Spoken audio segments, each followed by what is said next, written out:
Hello friends, welcome to the channel the truth of Sanatan. जय माता दी। कैसे हैं आप लोग? होपफुली अच्छे ही होंगे। तो आज हम बात करने वाले हैं अपने नए टॉपिक के ऊपर, जिस टॉपिक का नाम है द ट्रूथ ऑफ गौ माता। जी हाँ, हमारे देश में गाय को माता क्यों कहा जाता था और आज भी लोग गाय को माता क्यों कहते हैं, उसके ऊपर क्या क्या साइंटिफिक रिसर्चेज हुई हैं, इस पूरे टॉपिक के ऊपर रहने वाला है हमारा आज का वीडियो। तो वीडियो को एंड तक देखना मत भूलिएगा, क्योंकि एंड में मिलेगा पूरी की पूरी वीडियो का सार। तो स्टार्ट करते हैं इंट्रोडक्शन से।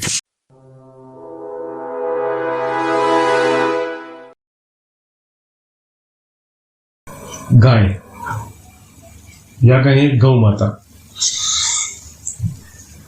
गौ माता क्यों कहते हैं हम, उसके पीछे रीजन है गाय को माता कहा जाता है, क्योंकि वो जैसे माँ अपने बच्चे का, अपने परिवार का भरण पोषण करती है, उस तरीके से गौ माता अपनी आसपास की पूरी प्रकृति का भरण पोषण करती है।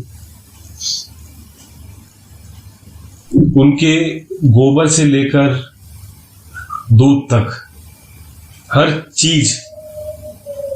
चीज यूज में आती है। आज हम उसी के ऊपर डिस्कस करेंगे, लेकिन क्योंकि ये इंट्रोडक्शन पार्ट है तो पहले मैं कुछ जो भी स्टोरीज, छोटी मोटी स्टोरीज इधर उधर से है, पहले वो बता दूं। जैसे कि हम स्टार्ट करेंगे बिल्कुल स्टार्टिंग से, जिसमें समुद्र मंथन का नाम है, जिसमें कामधेनु उत्पन्न हुई। उसके बाद अगर हम बात करें और आगे बढ़े तो फिर परशुराम जी का जो अवतार था, उसमें कामधेनु का रोल दिखाई दिया। फिर बढ़ते बढ़ते बढ़ते राम से होते हुए कृष्ण के पास, और फिर आज के टाइम में इस सब कॉन्टिनेंट के अंदर जो गाय हैं, जिसे हम गिर गाय कहते हैं, या फिर हम कामधेनु कहते हैं, या फिर और लेमन लैंग्वेज में चले जाएं तो देसी गाय कहते हैं।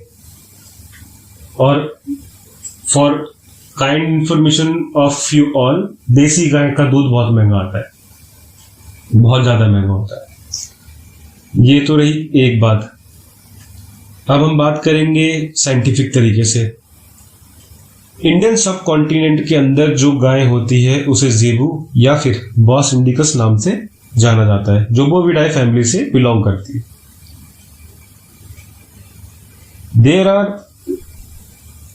1000+ गाय की ब्रीड्स इस पूरे वर्ल्ड में है, लेकिन इंडिया के अंदर देसी गाय की पूजा की जाती है, जिसे लोग कामधेनु कहते हैं। किसी और गाय की पूजा नहीं होती है।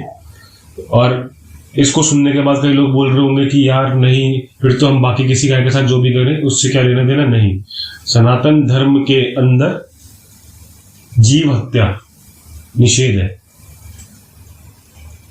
इसलिए आप किसी भी जीव की हत्या नहीं कर सकते। मुझे पता है इसके बाद एक और टॉपिक छिड़ सकता है कि ग्रंथों में लिखा हुआ है, उसके बारे में बाद में बात करेंगे, उसके लिए एक अलग टॉपिक बनाया जाएगा। फिलहाल के लिए हम गाय के ऊपर रहेंगे। आज हम बात करेंगे गौ माता की। और अब हम चीजों को और डीप चलते हैं लेके, with research papers and researches by different countries. I'm not talking about India only. I'm talking about USA, Russia, Australia, Japan, etc., etc., etc. Everyone right now is researching on desi cows, zebu, bos indicus. तो आइए अब बात करेंगे researches के ऊपर।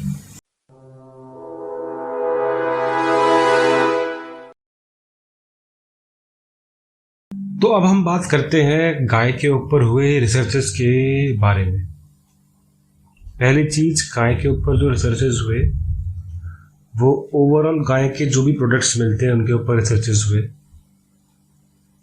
और जैसे कि गाय के गोबर के ऊपर, गाय के दूध के ऊपर, गाय के मूत्र के ऊपर, जिसे गौमूत्र कहा जाता है, या फिर हम कहें काऊ यूरिन, उसके ऊपर जो रिसर्चेज हुए आज हम उनके बारे में बात करेंगे, और कैसे वो आसपास के एनवायरनमेंट के लिए, ह्यूमन के लिए बहुत ज़्यादा इम्पॉर्टेंट है। अब हम उसके ऊपर बात करते हैं। तो हमारा सबसे पहला जो मुझे लगता है मैं बात करनी चाहिए वो रहेगा काउ मिल्क के ऊपर। जो काउ मिल्क होता है बेसिकली उस के अंदर बहुत सारी चीज़ें पाई जाती हैं। एक तो पहली चीज़ वो लो फैट होता है, तो उसमें फैट की मात्रा बहुत कम होती है जो कि बहुत अच्छा माना जाता है दूध के लिए, और उसमें प्रोटीन की वैल्यू ज़्यादा होती है।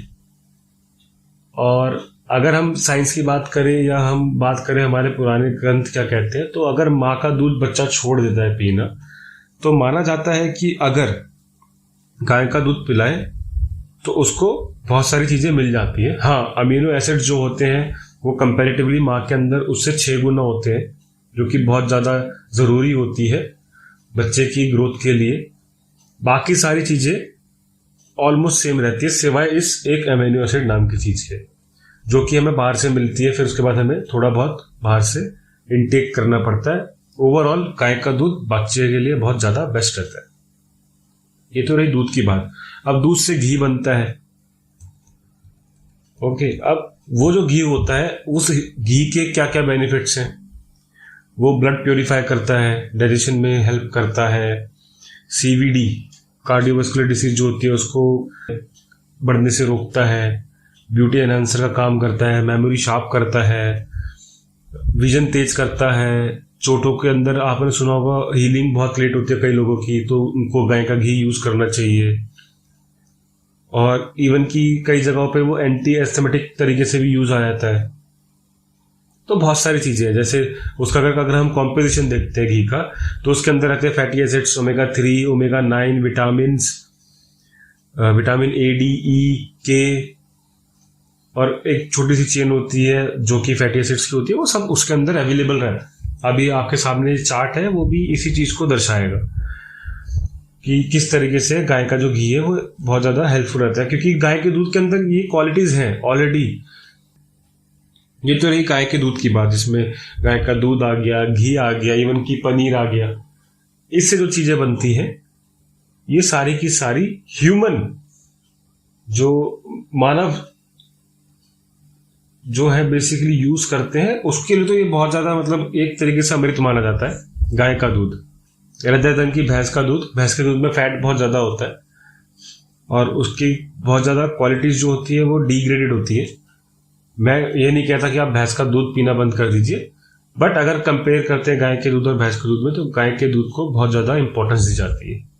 और हमारे जितने भी हवन यज्ञ होते हैं तो उनमें कहा जाता है कि देसी गाय का देसी घी ही चाहिए। That is the first thing जो आपसे मांगी जाएगी। अब आते हैं हम दूसरी चीज पे जो हमें गाय से मिलती है, और वो है गोबर। देसी गाय का जो गोबर होता है उसका कॉम्पोजिशन जो होता है वो बहुत ज़्यादा कॉम्प्लेक्स नहीं है। आप अगर चेक करेंगे तो उसमें मिनरल्स मिल जाएंगे आपको, विटामिन होते हैं, nitrogen, potassium, oxygen, cellulose, hemicellulose, mucus, lignin, ये सब कुछ सब आपके स्क्रीन पे दिख रहा होगा आपको। एग्रीकल्चर इफेक्ट इससे क्या रहता है, ये इसकी की जो सॉइल की जो फर्टिलिटी है वो बढ़ाता है। ठीक है, जो अर्थवर्म्स होते हैं उनकी ग्रोथ में हेल्प करता है। इसको गोबर गैस प्लांट में यूज किया जाता है। ठीक है, और भी बहुत सारी चीजें हैं खाद बनाने में, बहुत सारी चीजें, बहुत सारी एन नंबर ऑफ थिंग्स। और फिर मेडिकल यूजेस भी हैं इसके, बहुत जगहों पे इसको यूज किया जाता है आयुर्वेदा के अंदर बेसिकली। और फिर एंटी फंगल या एंटी बैक्टीरियल चीजों के लिए भी यूज किया जाता है गाय के गोबर को, उसका लेप बनाया जाता है। लेकिन ये सब अभी फिलहाल जो गाय के गोबर के मेडिसिनल यूजेस हैं वो हम अगर हवन के तरीके से देखते हैं तो उसमें तो हमें साइंस हेल्प करता है, लेकिन अभी स्किन के ऊपर कोई भी रिसर्च नहीं हुई है, तो इसलिए उसके ऊपर इन चीज़ों को मैं दावा के साथ नहीं कहूँगा। लेकिन आयुर्वेदा में यूज किया जाता है, एलोपैथी में यूज नहीं किया जाता, इसलिए मैं उस चीज़ के बारे में ज़्यादा बोल नहीं रहा हूँ। लेकिन हाँ, आयुर्वेदा में किया जाता है। तो ये जो बेसिकली गाय का जो गोबर होता है वो यूज किया जाता है फ्यूल के तौर पे भी, जैसे बायोगैस का भी हमने नाम लिया, गोबर गैस हो गई, इस सब चीज़ों के लिए भी यूज किया जाता है। और गोबर गैस जो है लोगों के लिए मिथ होता होगा, लेकिन इसके ऊपर भी बहुत सारे रिसर्च पेपर्स रेडी हैं जो अब आपको दिख रहे होंगे स्क्रीन के ऊपर। तो गोबर गैस के प्लांट्स भी धीरे धीरे लगाए जा रहे हैं, बढ़ावा दिया जा रहा है, क्योंकि खेती में इनको यूज किया जाएगा। अब हम आते हैं उस चीज के ऊपर जिसके ऊपर सबसे ज्यादा डिबेट रहती है, काउ यूरिन या कहें तो गौमूत्र। अब इसके अंदर जो उसका कॉम्पोजिशन, इसके अंदर क्या क्या है, iron, calcium, copper, phosphate, manganese, potassium, sulphur, nitrogen, sodium, ammonia, carbolic acid, creatinine, lactose, urea, uric acid, water, सब मिलेगा आपको इसके अंदर, सब कुछ A to Z। अब आप सोच रहे होगे कि मैंने इसी को सबसे एंड में क्यों रखा। उसके पीछे सबसे बड़ा रीजन है, उसके पीछे जो सबसे बड़ा रीजन है वो ये है कि काउ यूरिन को यूएस पेटेंट मिल गए हैं। अब आप सोच रहे होंगे काउ यूरिन को यूएस पेटेंट मिल गए, किन चीजों के लिए मिले होंगे, है ना। उसको जो ये पेटेंट मिले हैं वो मिले हैं एंटीबायोटिक, एंटी फंगल और anti cancer, I am repeating it, anti cancer agents के लिए।